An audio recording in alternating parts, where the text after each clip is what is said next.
ఇప్పుడు నేనని మీకు అనిపిస్తుంది కదా, నేనని నాకు అనిపిస్తుంది కదా, దీన్ని విజ్ఞానం అనరు, దీన్ని జ్ఞానం అంటారు.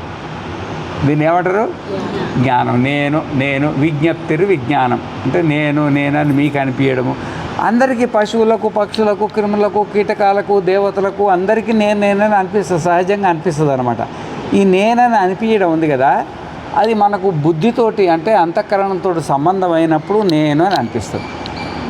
ఇప్పుడు ఉదాహరణకి సుషుప్తి ఉందనుకోండి, ఆ సుషుప్తిలో నేనని నీకు అనిపిస్తుందా? నీకు అనిపించదు సుషుప్తిలో, ఎందుకంటే అక్కడ బుద్ధి లేదు, బుద్ధి నిద్రపోయింది. ఆ బుద్ధిలో పుట్టిన అహంకారం కూడా దాంతోపాటు నిద్రపోయింది. అక్కడ బుద్ధిలో నేను లేదు కాబట్టి మనకు కూడా నేనని అనిపించదు అన్నమాట. అట్లా అనిపించక అప్పుడు మనం మాత్రమే ఉంటాం. అప్పుడు నేను అనిపించదు, నువ్వు అనిపించదు, ఏది అనిపించదు. నేనని ముందు అనిపిస్తే నువ్వని తర్వాత అనిపిస్తుంది అన్నమాట.